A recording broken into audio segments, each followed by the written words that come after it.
All right, all right. We are back. We are back. Let's get back to business. Welcome back, everybody. Hello. I don't know how to make a smoother transition. I'm gonna have to have James for some. We are back. Let's get back. Wait, I'm hearing myself. Welcome back, everybody. Hello. I don't know how to make a smoother transition. I'm gonna have to have James for some. Wait a minute. Back. Wait, I'm hearing myself. Welcome back, everybody. Okay, that's because I have the YouTube open. Hey. It's my first day on the job. Welcome back, everyone, to the Created Economy, a weekly interview series where we talk to the founders, the voices, and the players of the creator economy at large. Our goal here is to discuss key topics impacting the growth of the creator economy and creator ecosystem. We do go live on Wednesdays at 2 p.m. Pacific time. You can find out more over at created.show. We also stream on Facebook, YouTube, Twitch. I forgot to start all the audio, but mostly because I don't want to start the audio. So we're not streaming on Clubhouse and Twitter Spaces this week, but you are here. So either way, you can enjoy us in high fidelity video. But we do also post our longer form content over at the createdeconomy.com. Createdeconomy.com. Createdeconomy.com. In case you missed it or if there was an echo. But yes, we do have the show notes over there, usually our links to other content and stuff like that. You know what? I forgot. Remember in Weird Science when they were like, what did we forget? Oh, you forgot to hook up the doll. Well, that's how I feel about the deck. Is that also where you have like the underwear on your head? I believe you would be there next. No, would not be there. Sorry. Not happening. You're on your own. For episode 12, we've made it, crossed into the dozen now. But by the way, if you don't follow us already, feel free to follow the Created Economy everywhere you can go. We're on YouTube, we're on Twitter, we're on Twitch, we're also on Flipboard, we're on Clubhouse. We are in all the places as Created Economy. We look forward to seeing you there. We would love a follow, by the way, on our YouTube because we want to beat James Hicks to 2,000 followers. I know you guys can make it happen. We're almost there. We're almost there. We're like 2,000 away. Yeah, something like that. All right. Well, this week we are delighted and excited to have our friend James Hicks. He's a creator, content entrepreneur, and of course, he also is a pretty good business person as well. When he's not on stream, but we all know he's never not on stream, right?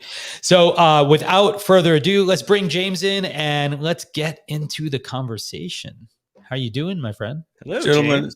You know, I swear it's just like the Odd Couple with you. One is Felix and one is the odd one. I agree with that then. Wait, why am I got to be the odd one? What's good, folks? How y'all doing? All right. It's been a busy day. Like it's hard. I don't know how you feel, James, like when you have a stream coming up, but kind of like the whole day, there's like still something on your mind because you gotta do it. And I never used to be this way because previously when I used to stream, I would never plan anything out. We just start and it would be fine. But now we do like all this homework to get ready. But it's a good thing, right? Because, I still get that anxiety as well, right? My wife sees me pacing around the room and, get my stuff together, getting my thoughts together, getting psyched up, making sure I have my run of show, my lights, my camera, everything dialed in the way it's supposed to be. And that anxious energy that we have before we actually turn the lights on and press record. I mean, that's what it's all about, right? That means you care. That means you care about what you're doing. It does mean we care. We do care. I know that for a fact. So before we dive right in, why don't you give everyone like a quick overview? Like who is James Hicks? What is HicksNewMedia? Tell us a little bit so everyone can learn more. Love it, man. First of all, hey, thank you guys for the opportunity to come on Created Economy. I am James Hicks. I am an engineering technologist. I've been in the enterprise technology field for a few decades. day job, I work still at Dell Technologies. I love the organization I work with. I love the fact that they allow me the flexibility to focus on my passion, that being HicksNewMedia, where I'm focusing on technology consulting and digital publishing. So within the last 15 months or so, if there's any blessing of COVID, is that I've been able to focus on my video content creation and really get my YouTube, my Twitch, my LinkedIn Live, things of that nature really going, and where we're telling stories, right? We're highlighting community, telling stories. Sometimes they're awkward stories. Sometimes they're about social injustice. Sometimes they're about police brutality, whatever the case may be. A lot of times we'll talk about consumer technology as well, right? Should you go buy that new iPhone when it's probably announced next week? Right, we debate that and have those kinds of conversations.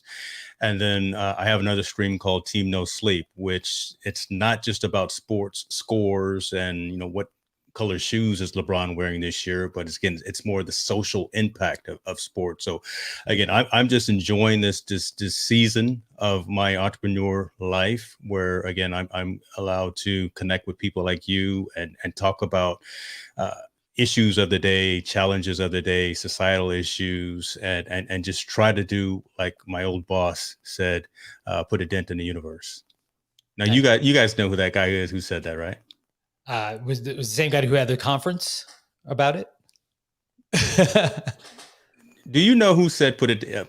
I know I've heard it, but I also oh my gosh, he brought it back. Also, co-opted it for a conference name. Oh, is that right? That was from Mr. Steve Jobs. Who? Never heard of him. Never heard of him. Did he do any? Again, I'm dating myself, right? The guy with the gray beard right here. I'm dating myself. No, didn't he have a small startup or something like that? How did that go? How's that going? Something like that. Yeah. That guy. Yeah. If it was spelled APPL, then maybe it would have been. Yeah, that's what the this new NFT and crypto and Bitcoin crowd knows about. But no. Yeah. Interesting. So, a quick follow-up, I guess. In your work at Dell and sort of on the enterprise side, are you leveraging sort of your creator skills in that domain as well? Or is it are they like two separate universes? No, good question, actually. And I do get the opportunity to utilize my personality on screen, on camera, not just regular Zoom and team meetings, right? But I frequently every quarter host a technical enablement session for the partners that I support within the West region that I support for Dell. So I'm on stage doing what I call utilizing the jazz hands. You guys will see I always talk with my hands, right? So I will actually host, facilitate, or lead technical discussions around the technology and around the portfolio that we provide. So having the ability to have this high quality equipment, really helps with that, because I get to level up the presentations quite a few times, as opposed to just nothing wrong with the old school Logitech C920. It's decent camera, got it started, but when you can bring in a Sony, when you can bring in an A6400 with a Sigma 16 and put a little bokeh behind you while you're presenting, those things help as well with the presentation. It's always about the content. Should we have them touch the wall and make sure that's not just a picture? That's some pretty technical, snazzy Zoom technology you got over there, man. I mean, that's right. That's not fake bokeh right there. This is the real deal right here, gentlemen. Yes, sir. Yes, sir. It's basically because your internet is so spotty. That's why it's not so clear. Pretty much, right? Yeah. Me and Xfinity have had some long tail conversations as well to make sure that there is never an issue with my stream going in or going out. Yeah. A quick question, just for context. So James and I, Ken, I think you may have. Have you known James the same amount of time? James pointed this out. I've been on his stream a few times. I believe the first time we met was actually at the Pageonomics, right? So at Josh Strebel's Pressnomics event. No, I knew you before then. I thought we knew before then, but I think we hung out for the first time at the conference, and it was like in Arizona. And I think you got me highly intoxicated. In Arizona. Yeah, shocking. So, everyone knows to say that. So how do we know this is true? You, me, Brian. No, this was the one where Brian Solis was. I think it was me, you, and Miha were outside at that bar. Yeah. So James was producing media way back. That was ages ago now. Yeah. And that was that conference, by the way, was like a WordPress conference. It was all about sort of the economics surrounding sort of WordPress and things like that.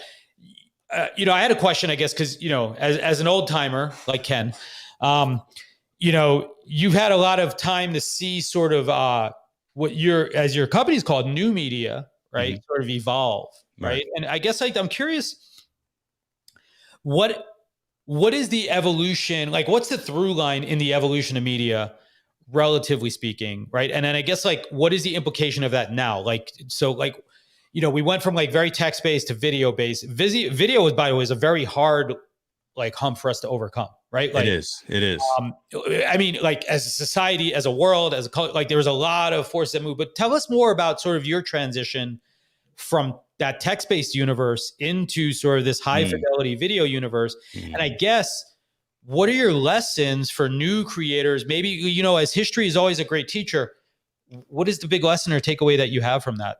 Yeah, great question. And listen, I started with Automatic and WordPress back in the day. I'm an old Matt Mullenweg guy, right? I've been to corporate headquarters. I've hung out and partied with them too. It seems like we always talk about partying and drinking here in this ecosystem, but that's where it was, right? I start, again, like I said, technology consulting and digital publishing. And that was really the foundation of HicksNewMedia. A handful of blogs, digital presences, either writing about entertainment, news, technology, finance, business, whatever the case may be, and pushing that content out, working towards getting more affiliate relationships, working towards maybe getting more sponsorship deals, things of that, working with manufacturers and OEMs to review their products. That was a huge thing, again, early on.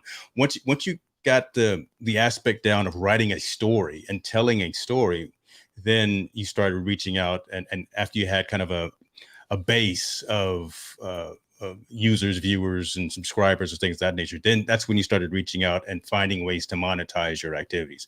Because if you don't do it for the benefit of doing it, for the passion in of itself, when you start, you're going to be disappointed, because the monetization and the revenue pieces typically come so much later than after you start, right? You got to be in it for a little while. You've got to respect the process. You got to be in it for the long haul, all those adjectives and all those adverbs, right? So again, that's where I started for a very long time. About 8 years ago, during the Olympics, I believe it was the Rio Olympics, that was when video really kicked in for me and my properties, right? We and my team went out and said, let's interview Olympic athletes that nobody knows about, right? Everyone is looking for the Simone Biles and the Michael Phelps and the whomever it was, right, at that particular time, who was on the cover of everyone's magazine. But we went out and found folks in archery, folks in wrestling, folks in swimming, different sports and different athletes that no one was looking at. We interviewed those folks, showed and told their stories, asked questions that were relevant to them. That really caused a whole hockey stick, really, attrition of infotainment news at that time. And then I said, you know what, we're on to something here, because again, you can show emotions through video. You can actually allow folks to be as verbose as they want to, as opposed to just writing text and it being very, very, very static. So that was a huge thing, again, during the Rio Olympics. And that was really the turning point. After that, a lot of ventures out to CES and being on the floor, talking to manufacturers and vendors and putting a camera in front of their face and saying, tell me about this new widget that you're trying to push to society. That was a phenomenal experience. So fast forward to 15 months ago, right, when the world stopped, right? Not just California, not just the United States, but the entire planet stopped. Instead of really crumbling under the weight of the pause, really found an opportunity to not reinvent, not really pivot, but really to refocus and realign on things that mattered, and that was telling stories. And the best way for me to tell stories was to get in front of a camera, invite quality people on stream and say, tell me what it is that you're doing. Tell me your why. A lot of times folks would be hesitant before they came on and be like, I don't have a story to tell. I'm not very interesting, but that's not true. Everyone's got something that they are either good at, they're passionate about, they love, they are interested in, things of that nature, right? So I just focus on providing that opportunity, that platform, that environment, and that opportunity for you, Ken, you, Greg, to come online and actually tell your story. I will shut up, really. I will just open it up, do my little monologue and say, Ken, tell me why you do what it is that you do. And folks would just eat that up, and it would turn into 30, 45 minutes, 60-minute segments. And the community is starting to grow. The community has started to tell me that they want more of X, Y, and Z type of content. And I'm a servant to the community. So I'm listening to that as opposed to just designing and producing what I want to do. It's not about me. So if the community is telling me, you know what, James, you need to present more content around technology or more content around science, medicine, and findings within the medical field, which is what I'm doing right now as well. That's where I'm going. So I'm riding the wave, man. And I'm just saying that, so much that was new before is now still relevant, and so much that seems to be out of date is no longer out of date. And I say that because it's very interesting that audio social networking is such a big thing, because the premise of having an audio conversation is so easy, and that's really where communication started. You got Twitter Spaces, you got Clubhouse, you got the Spotify offering. I don't know, I forgot what they call it.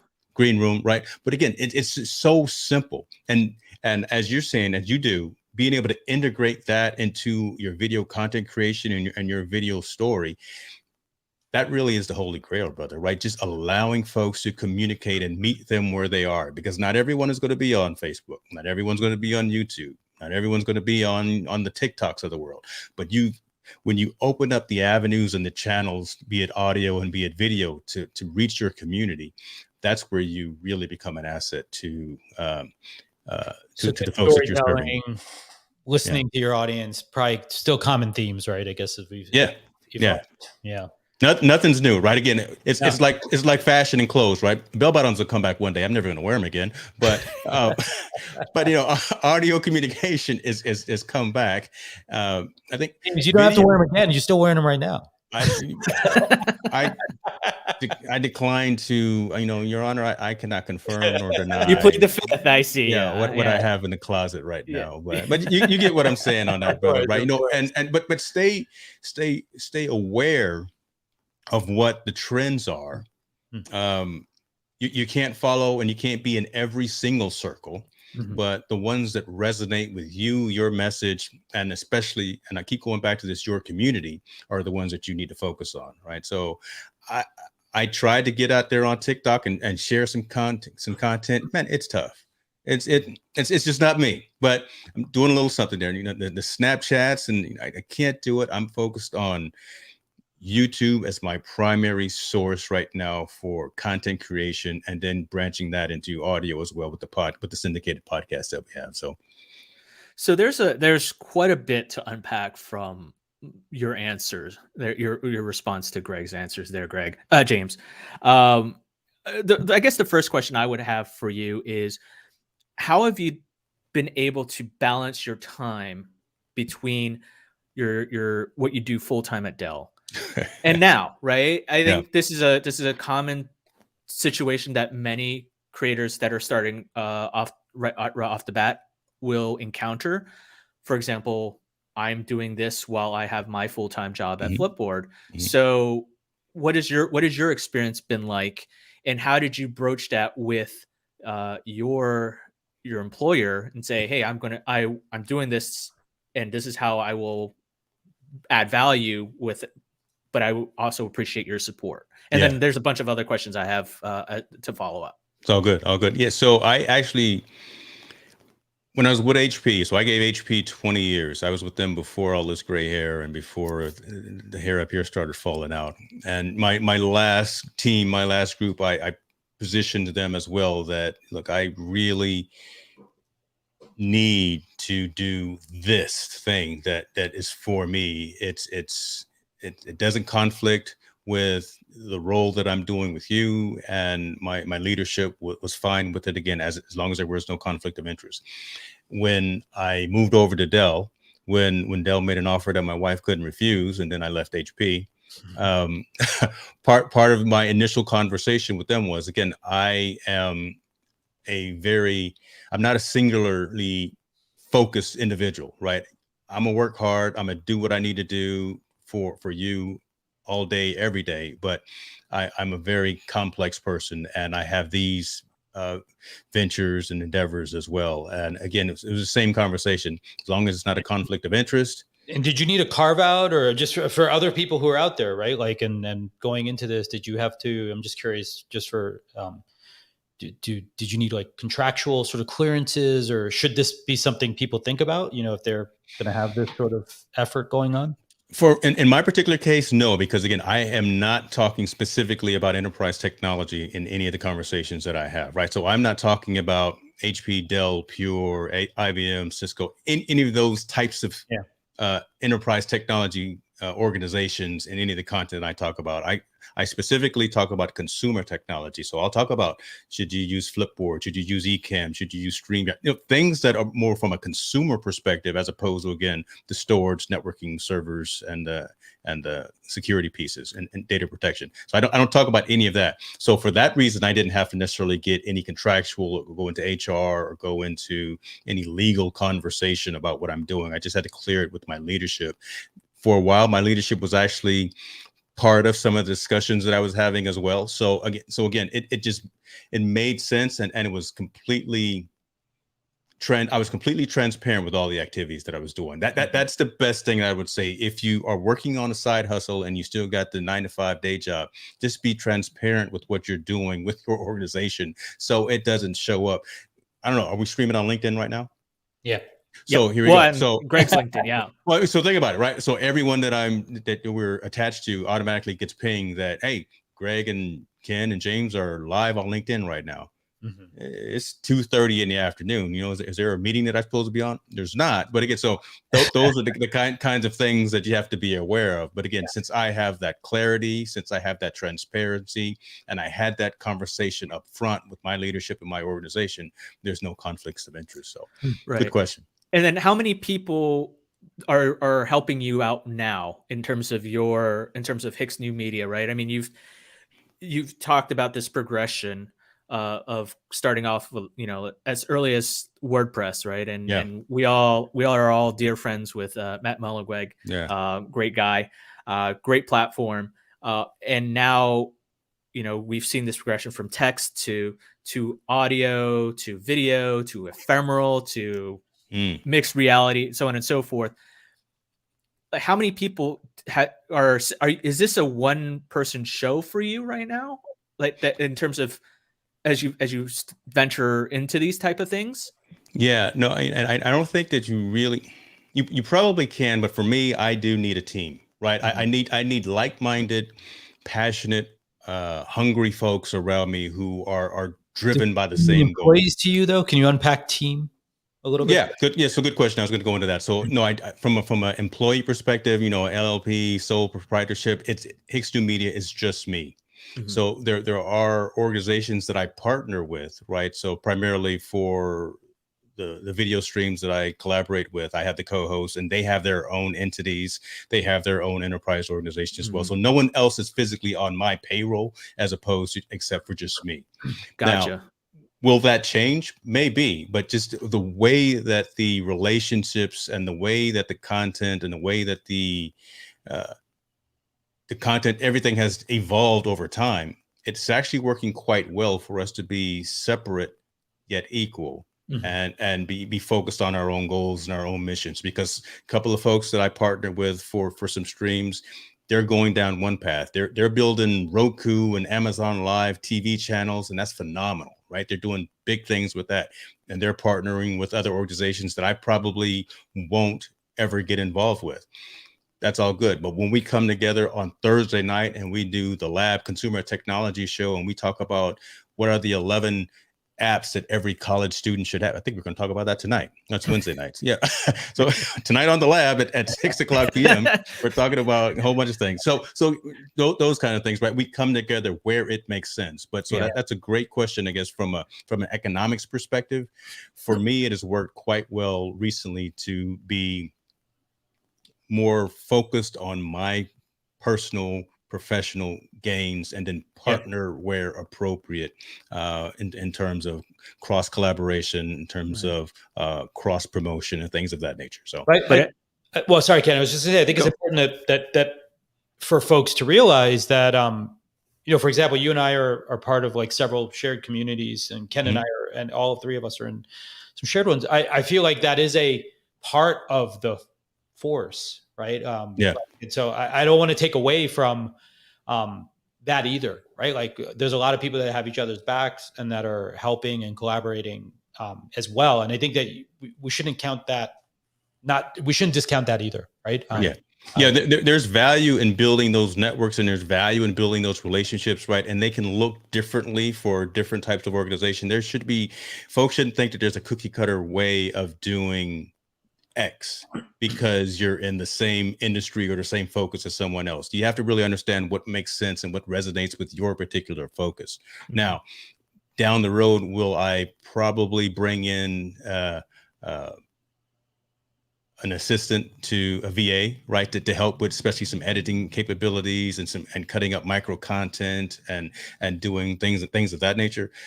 I see that very much so within my near future, because look, me and Final Cut Pro are not as fast as I need it to be. But again, those are some of the things, again, that I can see me being more effective, more productive, and focusing on what matters from the HicksNewMedia, from the strategy perspective, by allowing me to do those other things and bringing in someone like a VA or an editor to do some of those administrative tasks. Then I'm all for that. And that's going to be money well spent. It's a price versus cost conversation, right? It would just make sense.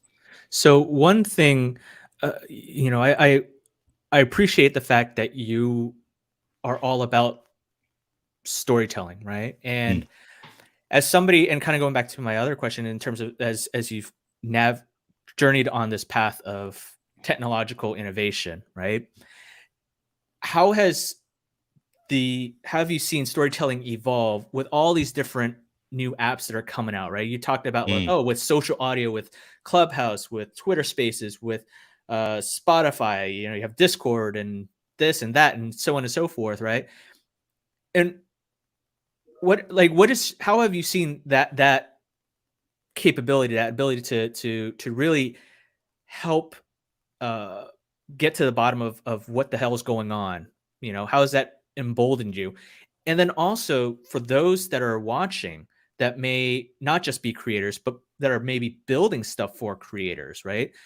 You're constantly looking at everything, whether it's consumer tech or whatever, like you're like many of us, where that's always like, oh, shiny new object. Let's dive in and let's see how that goes. Right. Yeah. We were talking about in the green room, how you literally download everything right off the bat. Like you as soon as the new iOS or the new Mac OS or whatever new software comes out, even if it's in beta, boom, you will have downloaded it. And I am your guinea pig. Yeah, exactly, I am the guinea pig. So when you look at all these startups like that are launching new things, how do you evaluate, oh, this is great or this is not so great, and also the potential of it in general, right? And like, oh my God, this is what would convince me to use this. Oh, that's a great question. And I'm old, so I don't remember what you said the first part of that question. So I'm gonna start with the second part. Right. Listen, it really is my charge as a technologist to be out there on the edge of those streets, right? To be that beta tester, to be that one who will brick my phone if necessary, to tell you what iOS 15 is going to bring or is not going to bring, and how that's going to be relevant to your world, right? Someone's got to do it, right? And I take that charge, and I take that responsibility, and I don't take it lightly, because again, I want to bring unbiased conversations to the masses, so they're aware of what they're getting themselves into. But like gear, software, hardware, services, whatever the case may be, there is this term that a lot of us in the content creator ecosystem are using called GAS, right? Gear acquisition syndrome. You can't buy every single thing just because the guy next to you has it, right? Can you afford it? Can you go out and get that new Sony ZV-E10 just because this other guy pre-ordered theirs as well? I shouldn't talk because I ordered mine too.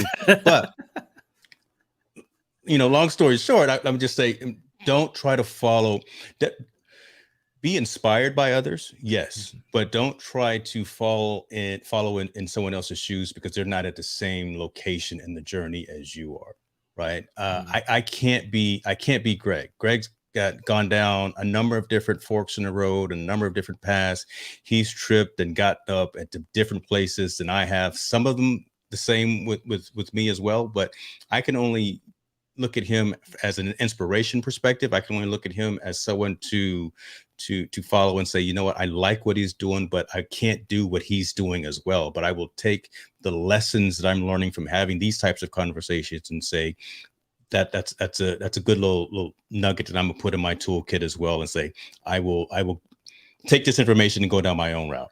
You can easily color your hair. That's not a problem. Like anybody can do that. It changes salt color on its own, brother. This happens on a weekly basis, right? Facial hair, huh? This happens on a weekly basis. But so that's the aspect in terms of staying in tune with what's out there in the marketplace. And I think if we are going to be considering ourselves journalists, if we're going to be considering ourselves technologists, subject matter experts, we have to know what's going on out there. From a content creation perspective, there's a handful of solutions that are out there. Yeah. A number of them are very good. Some of them aren't. Right. No, the good ones out there. Look, I got to start with Ecamm. I got to start with StreamYard. I got to start with Restream. I got to start with vMix. Those are the ones that are really good for the masses, right? Mm-hmm. But then when you start talking about, I'm not going to name off anyone who I think is bad. But again, there are some that are very niche. There are some that are very focused, specialize on certain things. Some that are only streamed to Facebook. But if your audience is on LinkedIn, you might not want to use that platform. You might want to use something that allows you to go to multiple platforms. Right. So that's one key thing. And you have to be aware of what that matrix looks like. What does StreamYard provide? This. What does Ecamm provide? This, and this. And then if you're going to be a consultant and make that recommendation to someone, you have to speak with confidence, and you have to know what you're talking about, right? You just have to do that. So, and the only way to do it, brother, is just to stay on top of it. Man, there's 24 hours in a day. Yeah. Right? It just is what. I'm sorry, folks. You just got to put in the work, right? If you want to be considered as a subject matter expert, as someone who is knowledgeable in whatever industry that you're in, you got to put in the work and put in the time. Tom had expressed this thing, James. I'm curious if you feel it though, because he said he sometimes he feels bad that people get things that he recommends or talks about, right? And to your point, all of us are advocates for ideas, right? In one way or another, right? And so sometimes it's a process. So maybe it's a piece of hardware, maybe it's a tool or technology. Yeah. Maybe it's just a point of view or a way to think about the world, right? What do you feel about your responsibility, I guess, in that regard? And how do you sort of adjust? Have you had any qualms about or pushback or feedback or second guess yourself, I guess, in the process of creating things? Because putting yourself out there, there's a certain amount of vulnerability to it, right? And even worse is that vulnerability is often used to attack us, right? Correct. And so, I'm a little curious, I guess, like in the realm of that we all dispense, advice or thoughts to the universe. How have you dealt with some of that stuff, I guess, right? Just, the pushback, the feedback, I know, and I've been in many of your streams and I've seen it's a very supportive community, but there's also always just some knucklehead, right? Always, right? You're not winning if you don't have a troll or you don't have haters. Yeah. And I go live a lot. I do. I'm on camera, in front of a camera, on a mic a lot, but it is very focused, very conscious, and very concerted when it comes to recommending a product. I won't recommend anything that I don't use. I won't. All right. I'm in the middle of a conversation, a very, very warm conversation with a particular vendor right now, because I thought they were going to be amazing. The promise was amazing. I tried to utilize the tool, and it's not amazing. And they keep hitting me up, asking me for affiliate relationships, right? You know, going out there and telling my community. He's not talking about Zealous, by the way. I'm not.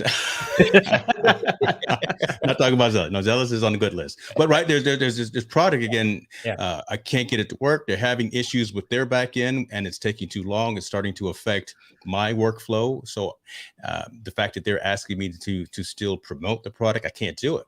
And you won't hear me promote it until. Abhinav from our Slack. By the way, we have a Slack. Did you guys know that? I did. I saw you guys talking a lot of crap about me on the Slack too. You know, what's up with that? We were just preparing questions, poking, having fun. At me. See, if Greg, here's the thing: if you can't say anything nice to James on camera, get him on Slack.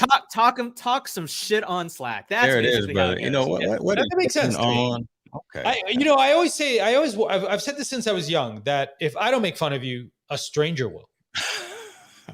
Right? But what if you are the stranger? What if you are that stranger though? But I mean, either way, it's a lose-lose for us. Abhinav did have he had a question actually. He said was like, because a lot of in our Slack is a lot of founders building products for creators, and related to kind of what you just mentioned. He was asking is like, what's your advice for startups trying to outreach to creators? Like, what are the do's and don'ts, right? Because, so much like you're in this situation now, like where maybe there's a promise made or something like that. Any other tips for other founders out there who are like, hey, I'd like to work with James or HicksNewMedia? How do they go about connecting with folks like us, right? And what are the mistakes maybe you've seen them make or things that you wish they didn't do? This goes to the statement that I make every single time, honestly, that I have a conversation with a startup, with an organization. And so I met an individual within the Slack channel yesterday, and we had a phenomenal conversation. So shouts out to Arnold Connell and Hanglak. And during our conversation, I asked him about this. How are you monetizing? Right? If you're creating something that's fantastic, if you're creating something that's going to put that dent in the universe, it's something that's going to change the world. And if it's going to be on the front page of my iPhone, or it's going to be installed on my desktop, and if it's valuable enough from that perspective, I need to know that you're also making money, because I'm willing to pay for quality, right? So don't give me something that's free and then chock it full of ads or chock it full of coins and stuff that like some of these apps do. Don't do that. I am willing, and I think the majority of society is willing to pay for quality product, service, hardware, whatever the case may be. So come at me kind of with that type of mentality, come at me with that conversation already in place, right? You've already had that conversation with your internal teams about your move forward strategy in terms of revenue, monetization, longevity, right? You can't just come at me and say you're going to drop something on the world and expect it to mushroom into the next. You're going to push Zuckerberg out of the way because you've made the next social network. Probably, but it's going to be tough. But you're going to need to do something really compelling and something very different to take 1 billion plus people off of one platform and bring them onto yours. So that's one of my go-to lead with questions after I see the pitch, after I hear the conversation. I'm like, great, this looks good. All right, I'm happy for you. I'm glad that you're doing something. I love engineers. I love entrepreneurs. I love the entire spirit, right? I'm getting excited about it right now. Just think about folks that are building something because they're always trying to solve a critical need within society. I'm willing to pay for that if it's valuable. I'm willing to pay for Twitter Premium, Twitter Pro when it comes out. When they finally look, I'll give my little $2.99 for that, right? Because again, if it's a level up from the quality, from the service that's being provided now, and if I see some value in it, I'll shoot $2.99. I just stopped drinking Starbucks for a couple of days, whatever. I'll find a way to justify it and make it happen, right? But so that's the thing right there, right? Just have some of that short, mid, long-term type of longevity conversation already laid out. It doesn't have to necessarily be in a deck. We can talk about it off of the back of a paper napkin or whatever the case may be, but already have that kind of frame in your mind that you're not just going to be somebody that's here today, gone 8 months down the road. I know no one thinks that they're going to be gone in like 8 months down the road, but just make sure you can articulate that pretty succinctly. It does feel like a mistake. You see this with founders talking to investors often, is that they feel like they always have to have an answer. And I honestly, I think just being honest, like, oh, we're not really working on that right now, or that's a cool idea, but we're not sure if that can be good for us. Like, just being honest, or, hey, we can't get to that yet. But look, back in the day, it probably would have worked, but now we as folks in the industry, and I count the three of us, and anyone listening and hearing as well, we're pretty savvy now, right? I mean, we don't fall for the okie doke as much as easy as we used to, right? So come at us with some quality, come at us with something that resonates, something that meets a need, something that taps into emotion. That's what I always go back to the Apple story, right? Steve always tapped into emotion. All of his presentations, very few words. Pictures of crying kids and people dancing in the whatever, right? He always tapped into emotion and feeling, and that helped drive your desire to say, oh, I got to get this, right? I mean, look at how happy they are, dancing at the beach and playing around and doing that. I got to have that new phone because it stirs up that dopamine hit or whatever. So find that way to get into us, as opposed to just the technical specs and just the technical jargon. Tap into the other side. Any advice, for like Ken and I, we have a new show, right? New-ish. What's the advice, for folks trying to enter this, very, very big industry today now, trying to get into the content game? And any thoughts, or how would you guide someone into this process now if you're trying to mentor them through? Know what you want to talk about first and foremost, right? So you start out, because you don't have a community yet, right? So start out and say, what is it that I want to talk about? And you guys have a phenomenal niche in terms of talking to creators, entrepreneurs, makers, and things of that nature. So have that niche. As you grow the content, as you grow the material, as you have further reach, talk to the folks that are engaging with you, right? Talk to the folks that are coming on the show and say, how's the show look? How's the stream look? I mean, is there anything that we can level up? Can we change this? Can we change that? Is the message right? Is the length of time correct? Right? People's our attention spans are 3 minutes half of the times.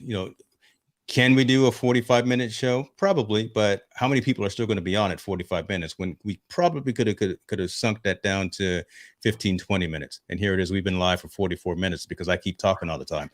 But, right. So those are the kinds so listen to the community and be flexible enough to evolve with the needs of your community. Take yourself out of it.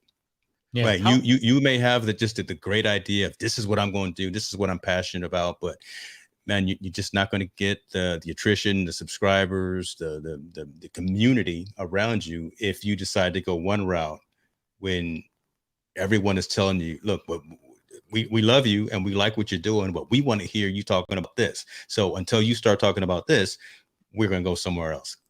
Is that kind of how you got started yourself? Because I mean, you're talking about earlier on in the show, where you talk about consumer tech. And I've watched some of your shows, and you cover a lot of the news that we cover as well. Not specifically we're on creators, but you cover technology news. You cover sports. You have a sports show. You have another show around perspectives. It's all wide ranging, right? And it kind of, it's not I don't think it's like a common thing for creators. And I'm not saying that it's wrong, because honestly, I don't know. But if it works for you, that's great. But I'm curious, and based on what you just said, right? Yeah. Is that how your path has progressed, right? You talk about, like, your first show was about what? Consumer tech? Holy smokes. My very first show was probably me Probably doing an unboxing or something, right? To be Right. honest So with you. Right, technology, yeah, let's say it's yeah, technology based, right? yeah. And so you did that and you found there's an audience for that. And then did you find or did you all of a sudden just based on what your passion is because clearly your passion is about you love talking to people, Yeah. you love hearing their stories, going back to that other question that I had way back about like how's your storytelling evolved or how is storytelling evolved. But did you kind of just say I want to talk to I would certainly love sports, so let's talk about include sports. I want to do a show about technology because that's what I'm passionate about as well. Yeah. And I just want to also be talking to people about whatever they're doing and whatever else. Did you just kind of throw those things out there and Mm, gradually have them evolve yeah. over simultaneously? Or did you just, based on what you're saying, start with technology, see how the community responds, Yeah. and then if they're like, hey, James, why aren't you talking about sports as well? Okay, then you'll do that. And then you'll do this and this and this. Yeah, and I guess how did you decide to separate those into unique shows, say, versus something more like inclusive or under one umbrella? Right. One Just show? one. Great question. So my goal, my mission, my mantra for Hicks New Media has been for the content creation perspective has been to entertain, enlighten, and educate. Mhm. If it fits into those three broad categories, I'm gonna do it. And quite frankly, you're right, Ken. I'm doing it slightly different than like the Daryl Eves of the world. Would recommend. He would probably tell me, James, you're crazy. You should have separate channels for each of those focus areas, and you could just blow up, right? You could already have a play button, but if you've segmented out those conversations, I'm marching at my own drum. I really am. As long as I'm staying focused to those three aspects, so reaching out to the community and they're providing me information on what they want underneath that umbrella of entertaining, enlightening, and educating, then I'm gonna continue down that particular path. So again, and each stream has a different flavor, but they all come back to that same aspect, and they all focus on telling a particular story of whoever's the interviewee is, making sure that there's a social impact aspect to the story. Because again, like you mentioned about my sports stream, very rarely do I again talk about who is in first place, what kind of shoes somebody's wearing, or whatever the case would be. We're talking about, like, so on that particular stream, we're talking about NIL right now, right? The name, image, and likeness type aspects, right? And how that affects these 18 and 19-year-olds going off to college from nothing and now having $500,000 in their pockets because Burger King has asked them to come flip Whoppers for an hour. That's a whole different type of conversation that we're having, and it gets awkward sometimes. But again, it resonates because it raises the level of the conversation, and it makes people think. It gets a little warm sometimes, even between me and my co-hosts. And a lot of times I'm picking at the scab, trying to actually stir up some conversation. So again, long story short, I may be going about it a whole different route than would be considered textbook of how to grow your channel on YouTube as fast as possible and get to 100 million subscribers in 2 weeks. It's okay. I'm doing me. I'm staying focused on my goal, entertaining, enlightening, and educating, and still providing the community what they're asking for. But did you launch, and you may have other different shows, but just the technology, the sports, and your perspectives one. Did you launch them all simultaneously, or did one kind of came out after over time? You're like, oh, your community responded, say, let's do this. Okay. Exactly. Yeah. The start again, since I'm a technology person by trade and education, started with that, right? Really started about talking about consumer technology use cases, best practices, whys, unboxing, and things like that. And then meeting new people, having different types of conversations, wanting to talk about different aspects of life and reality. And then look, when there was so much turmoil in the world about politics, social injustice, and social correction, had to talk about that. So, I mean, look, I got the platform. I own the platform. I got to talk about this. Or I'd be remiss if I didn't have a handful of shows talking about the social impact of police brutality, police oversight, and things of that nature. So we had a number of roundtables about that as well, and that really, good or bad, took off. But again, had to have those conversations as well. So you're the difference here, I think, and I think for maybe the common template here, is that creators may be setting up themselves like, okay, here's my brand, like created economy. That's what I'm going to be talking about, the creator economy. Yeah.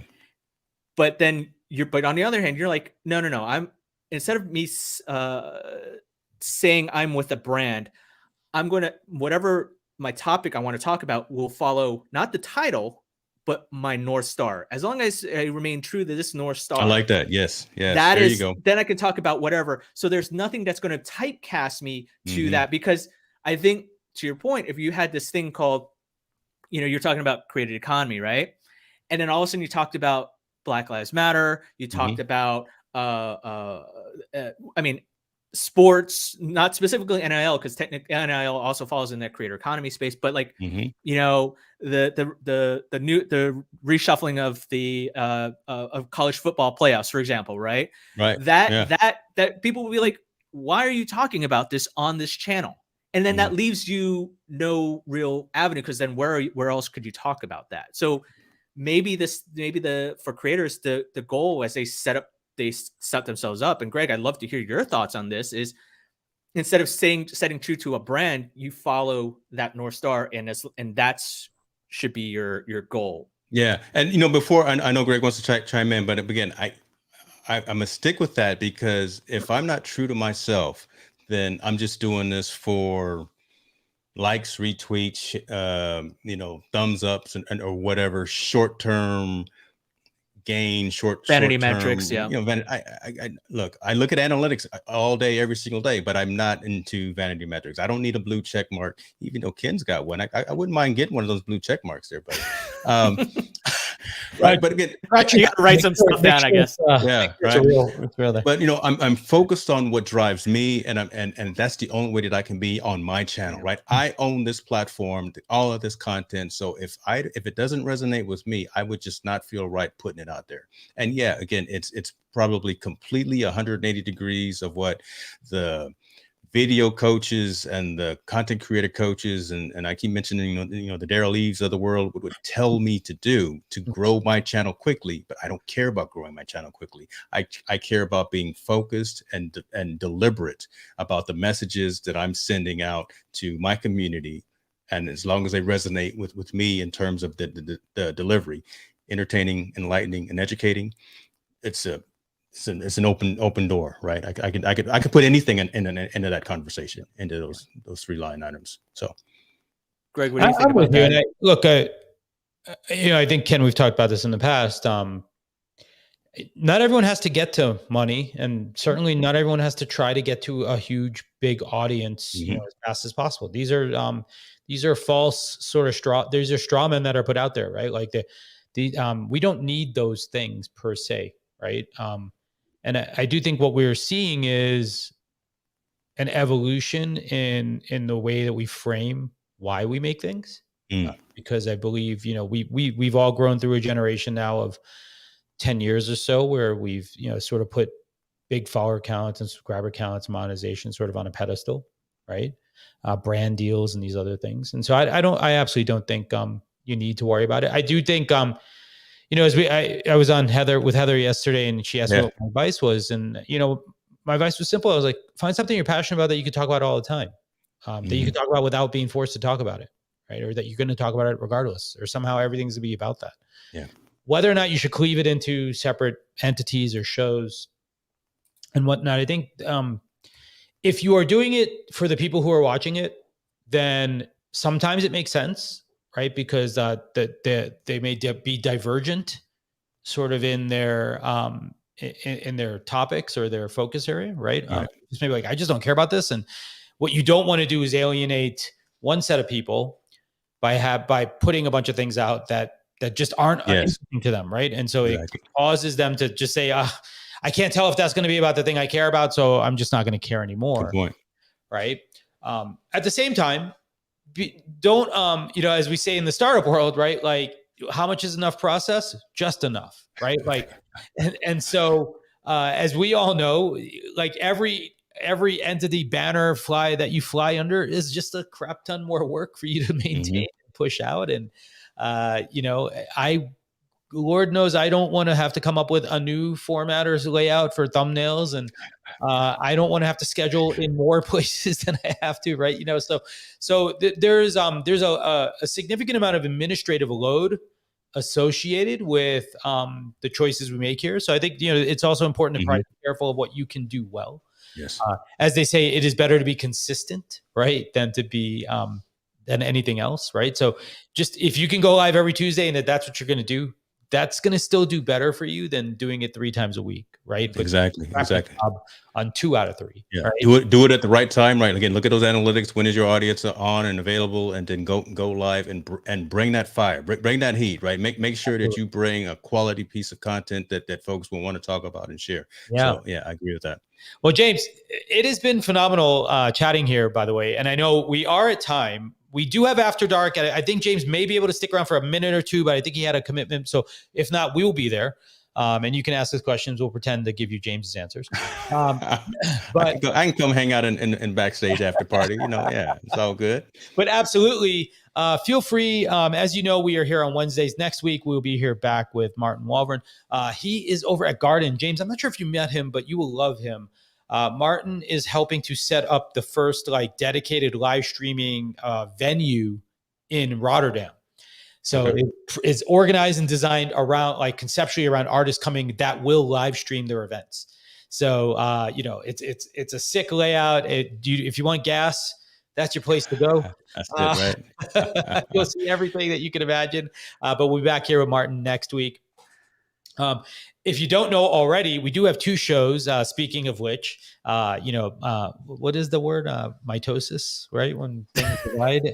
Wow, we went all straight nerdy with that, right? But we did separate our show because we really enjoy these interviews, and ultimately, I think getting the chance to dive in a bit deeper. And so our show on Wednesdays is the Creative Economy. Obviously, it's really a chance to meet the people who are making this content, who are making the tools, etc.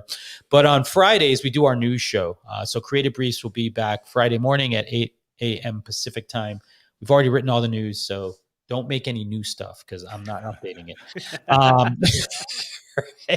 But we will be heading over there as well. So we hope that you will join us soon. Coming up, though, some great stuff.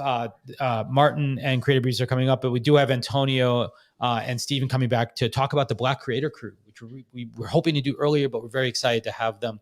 September 8th, Jim Lauterbach will be with us as well. September 15th, we have Lillian Scott from the Lilypad Network. We've also now confirmed Josh Constein for later. We have Justin Moore. Justin's in there soon? Yeah, Justin's coming up, as well as Peter Shankman. Peter Shankman, Goldie Hawn, all scheduled. We are booked, by the way, for Creative Economy. We didn't get Wee Jin yet. No, Goldie Chan. Oh, Goldie Chan. I was like, what? If we can get Goldie Hawn in here too, that would be amazing. That's what I heard too. I'm like, wait a minute, Goldie, is that right? Okay. But no, we are booked through October already for our guests. So we're working on November now for replacements for interviews. But we'd love to hear from you. If you'd like to be on the show, head over to createeconomy.com. It is the best place to find out about all the stuff that we have coming up. And you can also put your name in the hat to be with us. By the way, this is an interactive show, so you're always welcome to participate, either through the comments or by joining us on stage. We encourage it and we welcome it as well. And so we are about to head over to Created After Dark. So feel free to just head over created.show/live. That is where you will find us. And with that, we're going to time it out. I'm going to start the countdown or say goodbye. I forgot how to use all my stuff already. But we'll see you over at After Dark. All right, everyone. See you soon. Thanks, brothers.